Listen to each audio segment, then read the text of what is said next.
Bom, o nosso contato é com André Zanotta, diretor de futebol do Dallas Futebol Clube, que gentilmente nos atende e está em contato com a gente para falar, claro, sobre o novo reforço do Grêmio, o Thiago Santos, mas também para contar um pouco como é que está a vida nos Estados Unidos. Tudo bem, Zanotta? Um prazer te receber por aqui. Diogo, tudo bem? Um prazer meu falar com você e poder dividir um pouco aí os próximos minutos aí com seus ouvintes. Como é que está a vida nos Estados Unidos, Zanotta? Está vivendo nos Estados Unidos? Está no Brasil? Como é que estão as coisas? Estou aqui nos Estados Unidos, tem sido uma experiência muito bacana, estou indo para a minha terceira temporada aqui no Dallas, é um desafio profissional, um crescimento profissional muito grande para mim. Estou muito feliz, minha família se adaptou muito bem, meus filhos, minha esposa estão bem contentes aqui. Qualidade de vida aliada com a qualidade de trabalho é algo que a gente sempre quer buscar, né? Então, e aqui eu vejo que encontrei, fui muito bem acolhido no clube. A liga é uma liga que está crescendo muito, que tem muito a desenvolver e tem, assim, é gratificante ver o quanto a gente consegue participar e ajudar na construção e nesse crescimento da liga. Então, para mim tem sido um prazer muito grande poder estar aqui, trabalhar no Dallas. Tô muito feliz mesmo. Deixa eu te fazer uma pergunta que eu acho que todos os brasileiros querem saber. Tomou a vacina já, Zanotta?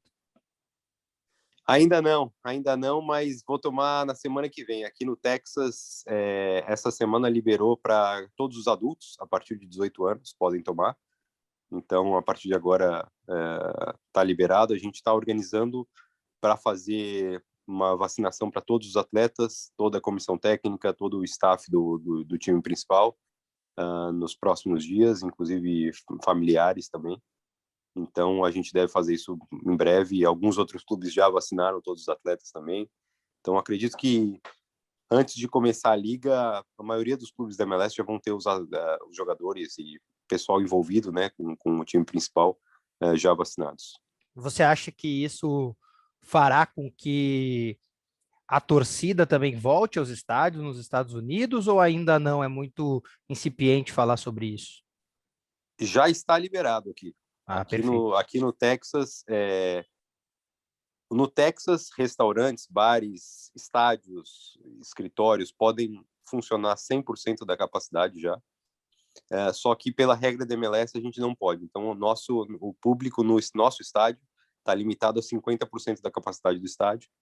Então a gente já vai ter desde o começo desse ano, finalmente, né, muito feliz que a gente já vai poder ter público no estádio e mesmo que metade, mas pelo menos já ter torcida é uma grande diferença. Maravilha, maravilha. Fico feliz, né, de ouvir isso, né, de você, e especialmente saber aí que o povo dos Estados Unidos, os brasileiros que estão por aí também vão ter essa oportunidade. Zanota, a Major League Soccer, ela não é ainda muito difundida aqui no Brasil, né? Eu percebo que há um preconceito ainda por parte de alguns torcedores quando da observação de atletas que o clube possa contratar ou até na hora de vender. Mas recentemente a gente viu jogadores como o Brenner, por exemplo, saindo do São Paulo, indo para a Major League Soccer. Ela está mudando o perfil um pouco, a competição, trazendo jogadores mais jovens. Esse é o objetivo da competição? Olha, essa é uma ótima pergunta e muito frequente que eu recebo e a resposta é sim. A MLS ela tem mudado o perfil. Ela perdeu muito daquela imagem que ela tinha dos jogadores vindo já em termos de carreira, como muitos grandes craques do futebol mundial passaram por aqui, Pirlo, Gerrard, Beckham, Davi Silva, Kaká, entre tantos outros que tiveram por aqui. E agora a MLS tem cada vez mais atraído jogadores jovens, jogadores de perfil com seleção brasileira, seleção brasileira não, seleções de base, né? Tem o Brenner que você falou que passou na seleção brasileira, tem o Brian Rodrigues que da seleção uruguaia, tem o Ezequiel Barco da seleção argentina. Então jogadores jovens que apostaram na MLS como mais um passo na carreira deles. E isso tem sido uma crescente, tem atraído cada vez mais. Eu vejo os clubes da MLS buscando jogadores jovens. A MLS criou incentivos para os clubes poderem contratar jogadores com esse perfil. E, e eu acho que essa é a sequência, que é a fase que a liga tá agora, e é uma evolução que eu acho que não volta. Realmente é esse mais o perfil de ser uma liga mais de desenvolvimento, uma liga que vai cada vez mais vender jogadores para grandes centros. O jogador americano tem tido muito sucesso, tem jogado, né, importantes ligas no futebol europeu. Tem o Pulisic no Chelsea, tem o Giovanni Reina no Borussia Dortmund, tem o Wesley McKennie, que é formado no Dallas, na Juventus, a gente vendeu o Brian Reynolds, no lateral direito, para Roma. Então, o jogador americano tem mostrado seu valor em grandes ligas, e isso, obviamente, mudou a percepção do mercado europeu.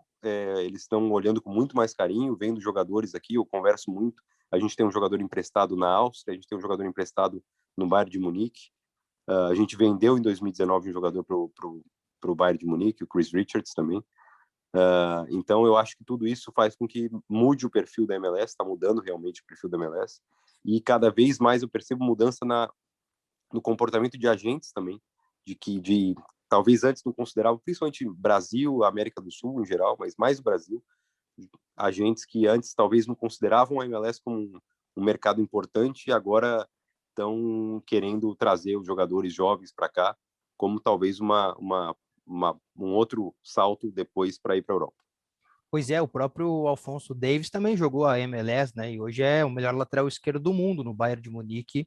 Exato. Né, um jogador que poucos conheciam e daqui a pouco parou no Bayern e hoje é o melhor lateral esquerdo do mundo.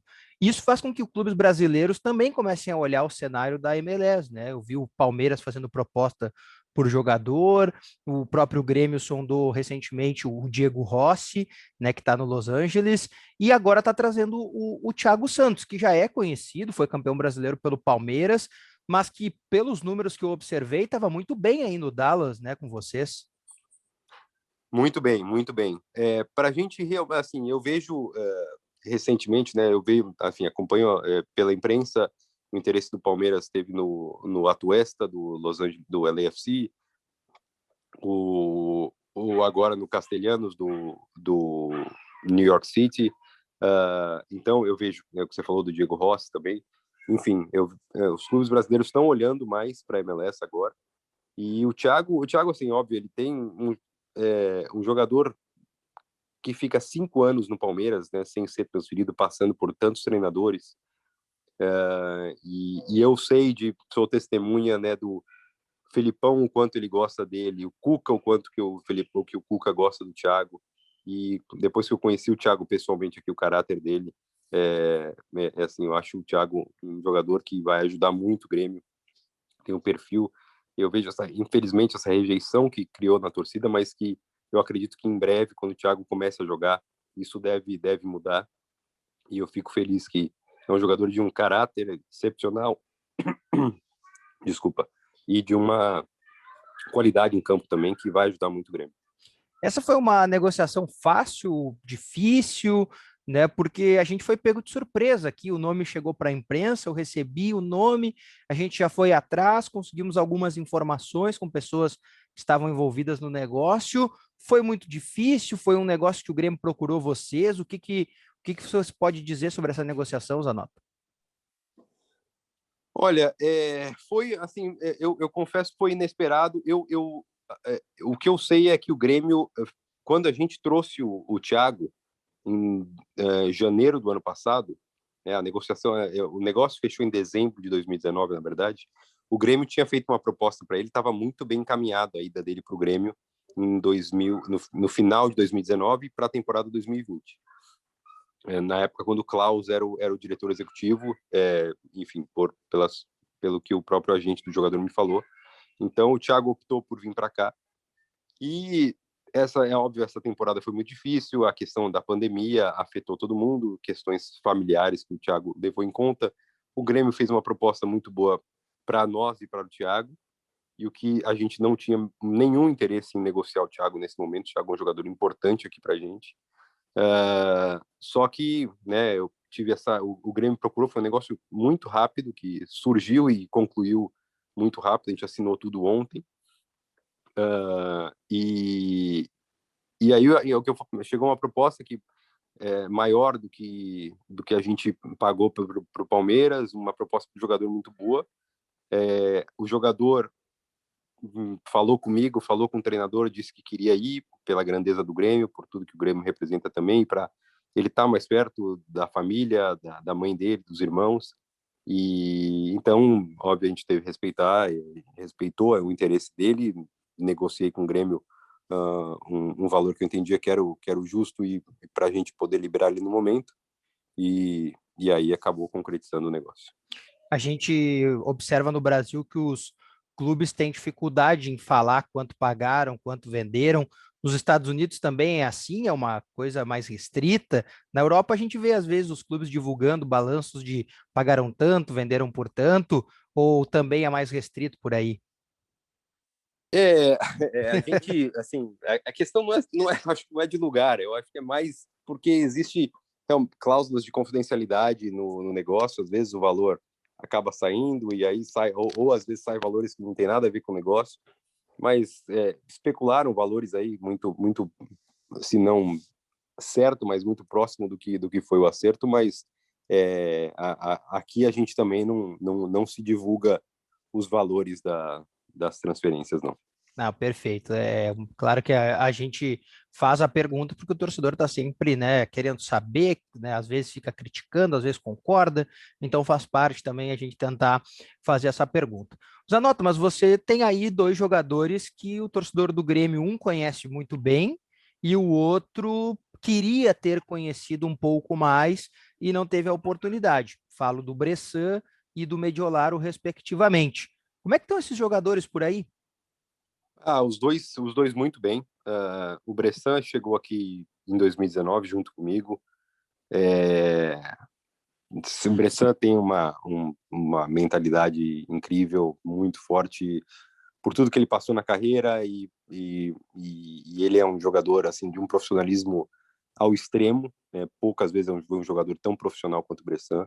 Então o Bressan ele se adaptou muito rápido aqui a viver nos Estados Unidos. Ele teve uma filha aqui, uma americaninha agora, e ele já em menos de um ano, o Bressan, que não falava quase nada de inglês, arranhava mal e mal o inglês. Ele dá entrevista já no final do ano, depois de um ano já falava entrevista, fazia entrevista totalmente em inglês. Então ele terminou o ano passado, quando a gente fez, né, a nossa campanha, a gente chegou na semifinal aqui da conferência, muito perto de 2 jogos de poder disputar o título da MLS o ano passado, o Bressan titular. E a gente foi, se eu não me engano, a segunda ou terceira defesa menos vazada. Então o Bressan realmente se adaptou, está muito bem, está muito feliz aqui e a gente está muito feliz com ele. E o Felipe ele veio, a gente teve uma questão pessoal do nosso goleiro no ano passado, que ele teve que sair. Eu conheço o Mediolaro, sei da qualidade dele, não é à toa que é tanto tempo que ele está na seleção e titular da seleção olímpica do Brasil, que não é fácil. E aí eu sei que ele não estava com muito espaço no Grêmio e eu precisava trazer uma opção rápida, porque ele chegou aqui, se não me engano, em setembro, então era só para finalizar, para terminar a temporada. E o Felipe também se adaptou muito bem. Não teve ele jogou um jogo só, não teve tanta oportunidade, mas se adaptou bem ao grupo, também a forma de trabalhar do treinador de goleiro, teve uma integração muito boa com os goleiros. Então a gente conversou com o Grêmio, prorrogou o empréstimo dele para mais toda essa temporada, porque aí ele pode fazer uma pré-temporada com o time, e aí eu acho que ele vai ter mais oportunidades esse ano. Então a gente está bastante satisfeito com os dois jogadores aqui, e eu vejo que eles estão muito felizes também. Você acha que a gente tem informação que ficou um passe, né, fixado para a compra do Mediolaro? Você acha que uma boa temporada dele pode garantir também esse negócio ao fim do empréstimo? Ou você não acredita nessa possibilidade, Zanotto? Não, se eu não acreditasse que ele pudesse ficar, eu não teria trazido ele. Eu sei da qualidade dele e com certeza, né? Se ele faz uma temporada boa, a gente naturalmente vai querer ficar. Então, só que a gente tem essa decisão para fazer até o final do ano e, e a gente vai aguardar até lá e espero que ele me traga esse problema, porque é um problema muito bom de ter para poder querer manter ele aqui. Para a gente encaminhar e eu não tomar muito mais teu tempo, Zanota, só para a gente falar um pouquinho sobre a situação atual, né, do Grêmio, porque você fez parte desse processo vitorioso e depois da sua saída, né, acabou ouvindo o Klaus Câmara. Hoje o Grêmio está sem um executivo de futebol, mas você vislumbrava, né, um Grêmio vitorioso quando chegou lá, um Grêmio com uma categoria de base fortalecida, né? É um clube mesmo tão bem estruturado como a gente tem de informações de que é? Ah, eu sou suspeita para falar, né? O Grêmio é um clube que eu tenho um carinho gigantesco. A gestão do presidente Romildo eu acho de muito sucesso, né? Eu acho que o trabalho que é feito, o trabalho do Carlos Amodeu, do Conselho de Administração e, enfim, todo o pessoal que está envolvido no Grêmio enfim, né, desde a base, o Francesco, até o time principal, e óbvio, o Renato tem um grande papel nesse sucesso do Grêmio. Mas claro que assim, quando você chega num clube grande como o Grêmio, como eu cheguei, a minha expectativa é sempre brigar pelos títulos. E é muito difícil ser campeão, né? Em qualquer esporte só um é campeão.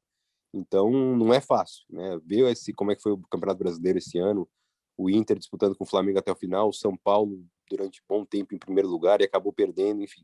É muito difícil você conseguir conquistar um título. Então, o clube ter ganho a Copa do Brasil, depois ter ganho a Libertadores, aí depois a Recopa, voltar a ganhar o Gauchão e agora aí depois continuou ganhando o Gauchão, assim, e o Grêmio continua sempre brigando, sempre disputando o título, o que eu acho isso fantástico para mostra como o trabalho tem sido bem feito.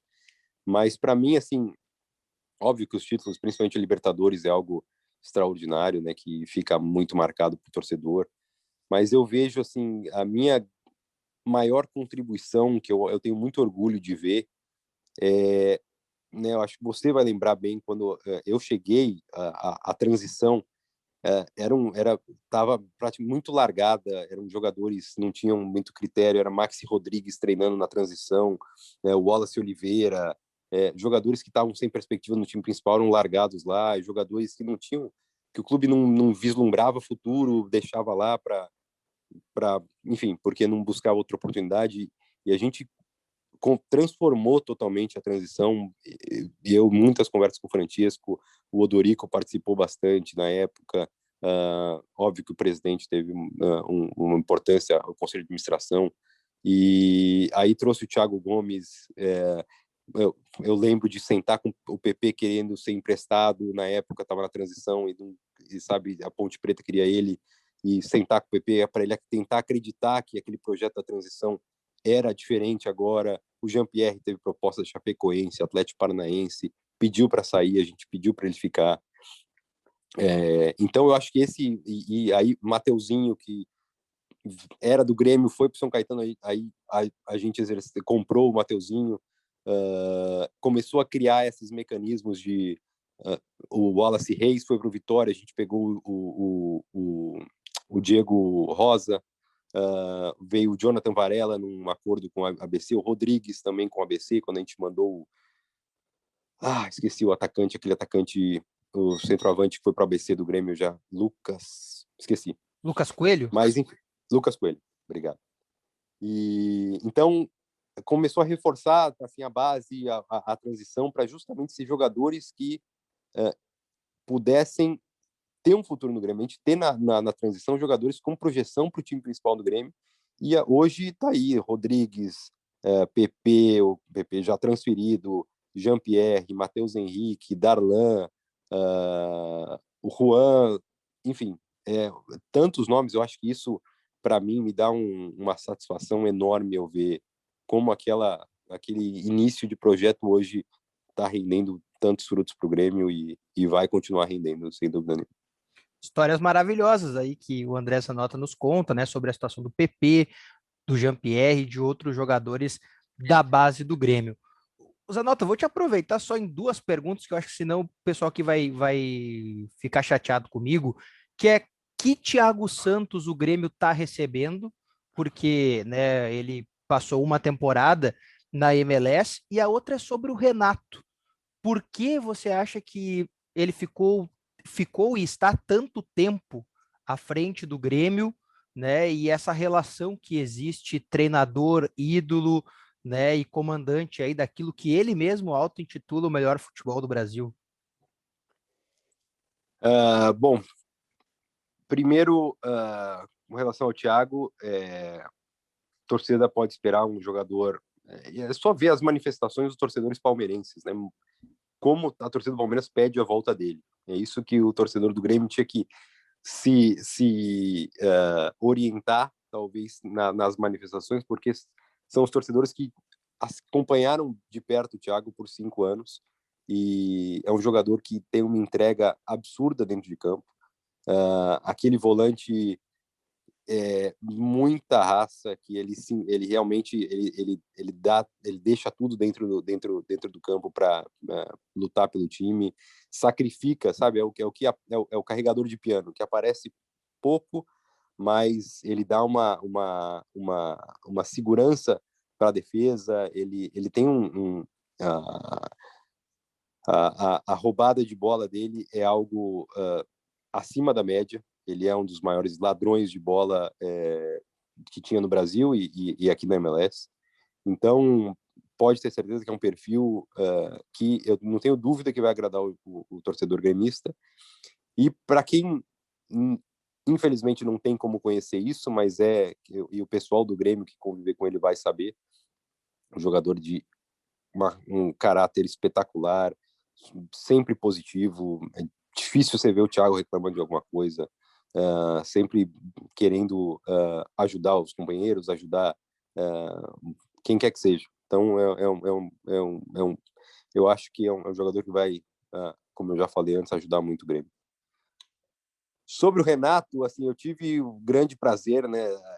Eu costumo falar que dos 2 anos com o Renato foi um pós-doutorado assim, aprendi muito com o Renato, a vivência que ele tem no futebol e a forma dele trabalhar, e enfim, óbvio que não é à toa que o Renato está desde setembro de 2016 à frente do Grêmio.